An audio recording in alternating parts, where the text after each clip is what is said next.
Quiero que vayan conmigo al capítulo 12 del Evangelio de Mateo. Capítulo 12 del Evangelio de Mateo, versículo 38. Comenzamos. Algunos de los fariseos y de los maestros de la ley le dijeron: Maestro, queremos ver alguna señal milagrosa tuya. Jesús les contestó: Esta generación malvada y adúltera pide una señal milagrosa, pero no se le dará más señal que la del profeta Jonás. Porque así como Jonás estuvo 3 días y 3 noches en el vientre del gran pez, también el Hijo del Hombre estará 3 días y 3 noches en las entrañas de la tierra.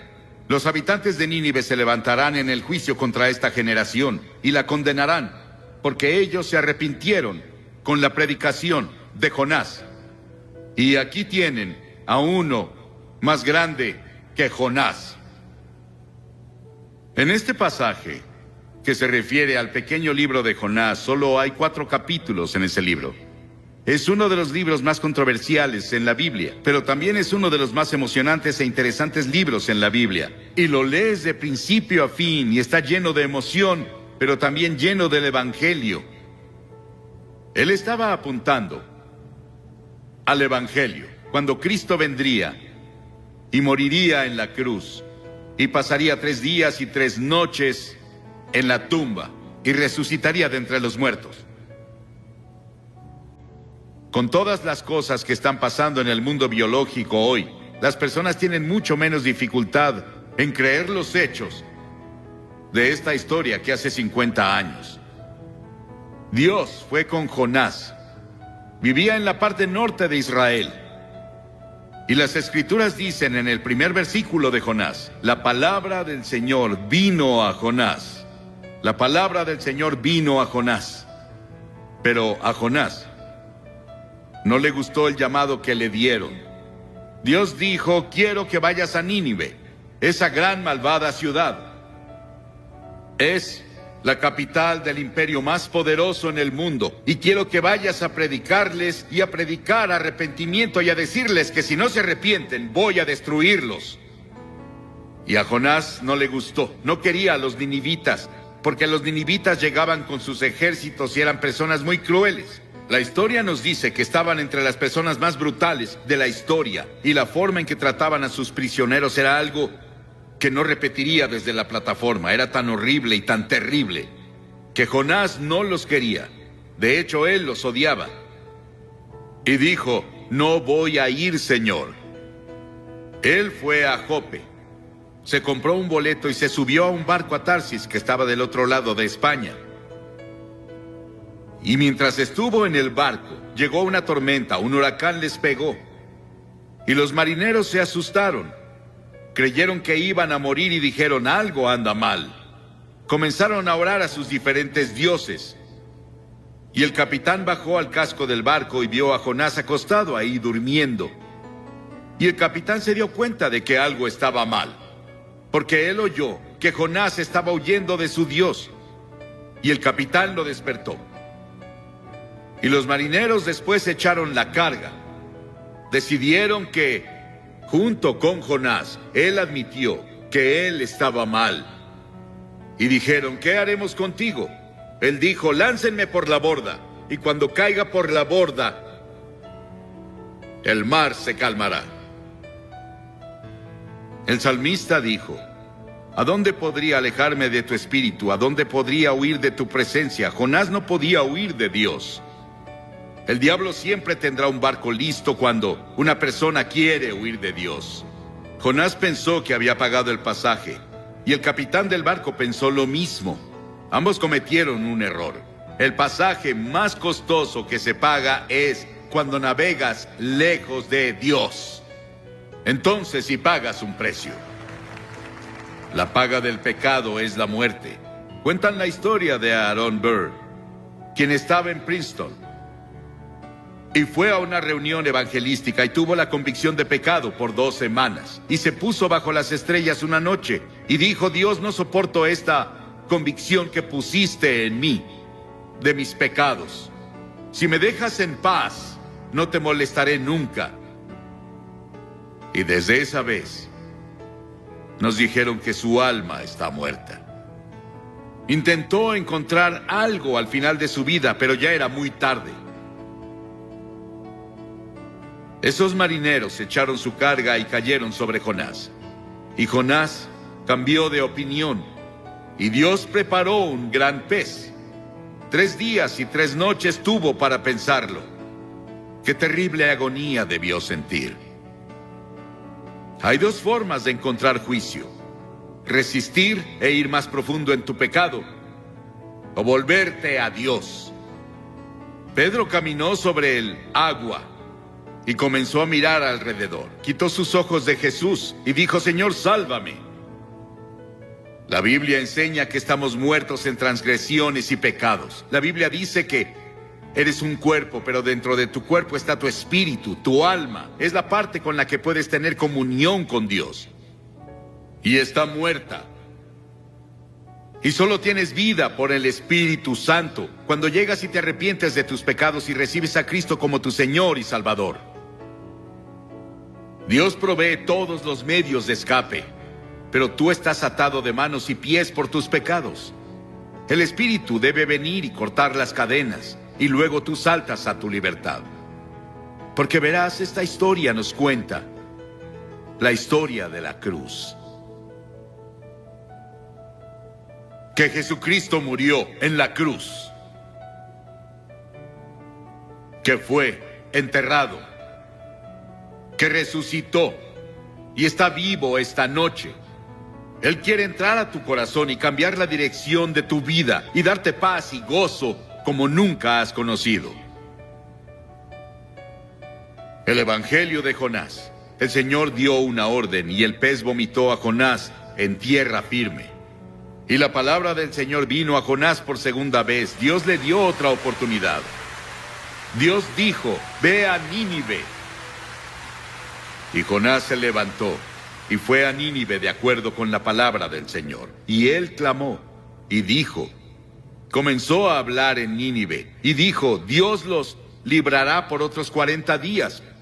Pero arrepiéntanse, arrepiéntanse. El juicio ya viene.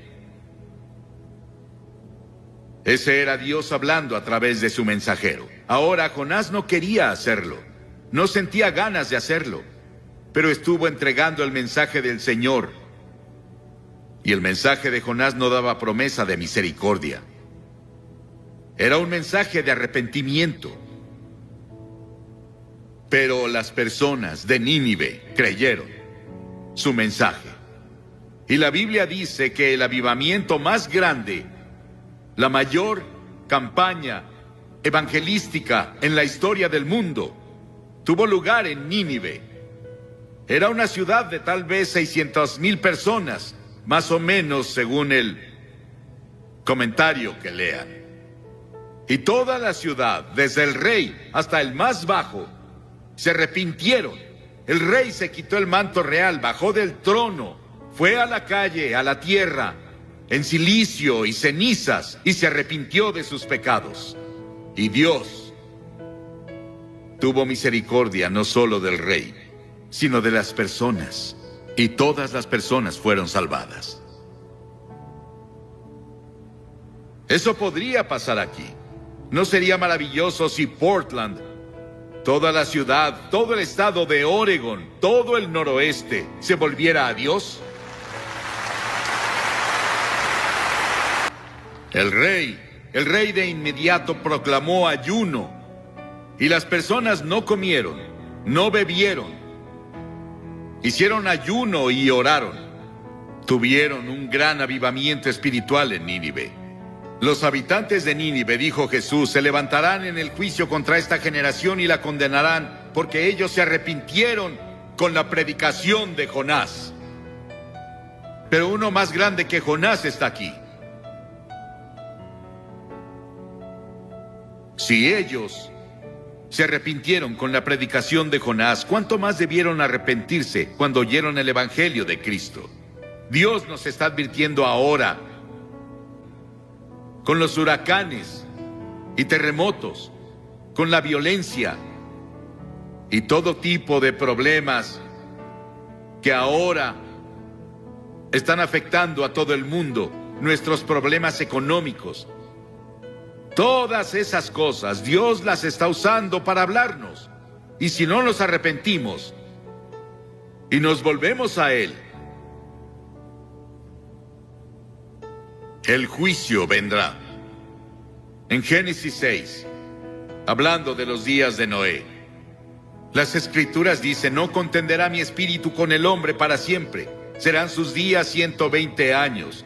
Dios dijo: les daré 120 años para que se arrepientan. Si no se arrepienten, van a ser destruidos. Al final, cuando Noé estaba listo para entrar al arca, dijo Dios: les daré 7 días más. Y ya.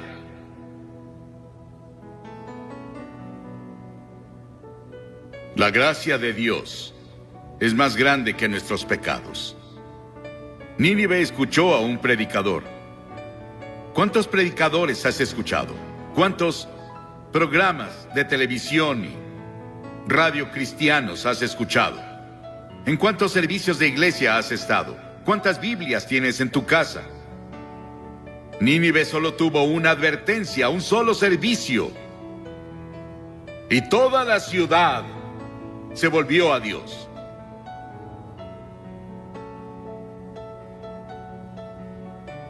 Jonás no estaba feliz con todo eso. Él no quería ver a las personas de Nínive salvarse. Jonás tuvo un momento de debilidad. No era necesariamente un hombre débil, pero un momento de debilidad no prueba que fuese un hombre débil. Muchos tenemos momentos de debilidad. Y muchos hemos hecho algo que no deberíamos hacer en un momento de debilidad, pero si te arrepientes de inmediato y dices: Señor, lo siento, por favor, ayúdame a no hacerlo de nuevo, Él te perdonará. Y Jonás fue al este de la ciudad y se dedicó a sacar su camper y descansar, solo mirando la ciudad desde... Él se encontraba en las montañas. Quería ver qué pasaba con las personas. Él quería ver si ese avivamiento duraba. Él quería ver si su campaña evangelística duraba. Y él no lo creyó porque no tenía confianza en las personas de Nínive. Él no tenía confianza siquiera en Dios, en que Dios podía hacerlo. Pero Dios preparó una planta para que creciera sobre él y lo protegiera del viento y de quemaduras del sol. Y Jonás se apegó tanto a aquella planta que casi se enamoró de ella. Él amaba a la planta que lo protegía más que a Dios. Y Dios dijo: si amas tanto a la planta en la que no gastaste tiempo ni trabajo, entonces ¿por qué no entiendes mi amor hacia Nínive, que yo planté, que le he dado años de atención y en los que he trabajado con amor eterno? Esa es la base de la gracia de Dios hacia nosotros. Hizo que nacieras. Él puso tiempo y esfuerzo a través de tu familia, como Bob nos dijo hace unos minutos. Él derramó su amor. Y las Escrituras dicen que Dios demuestra su amor hacia nosotros, que aun siendo pecadores, Cristo murió por nosotros.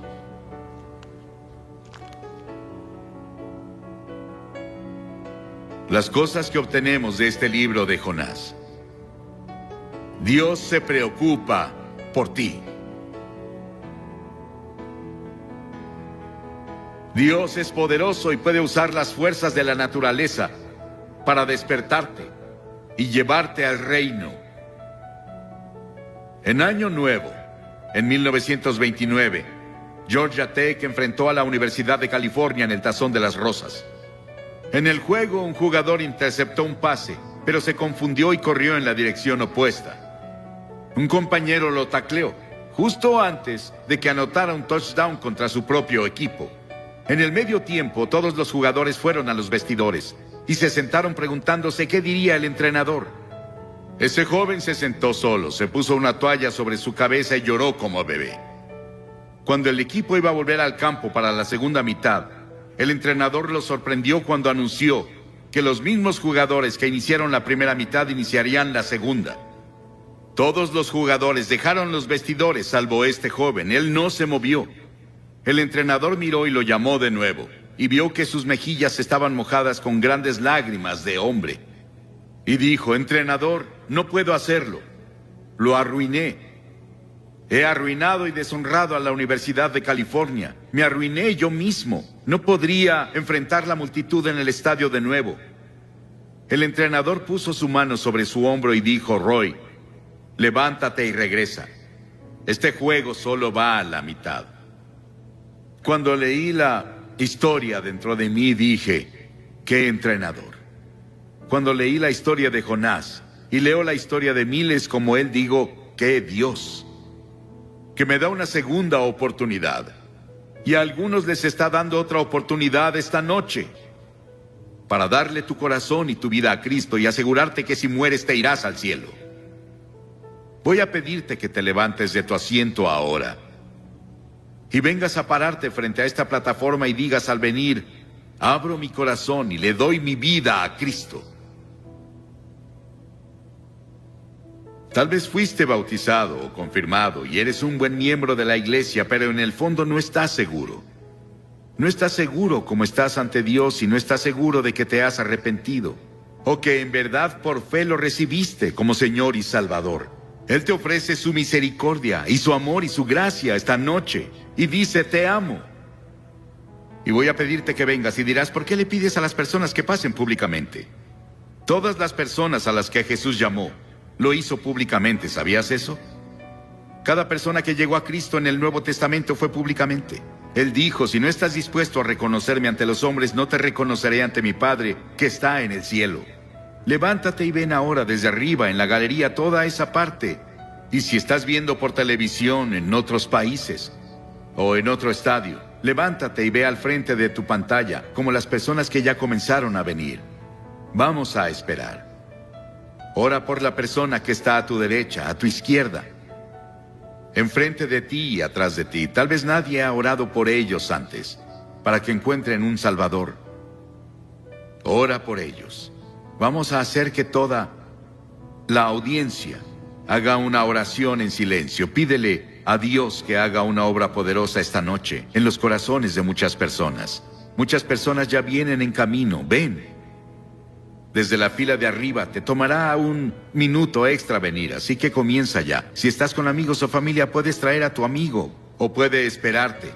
O si vienes en autobús, te esperarán. Y después de que todos lleguen, voy a hacer una oración contigo y te diré una palabra, y te daré algo de literatura para ayudarte en tu vida cristiana. Levántate y ven ahora con las personas que ya vienen.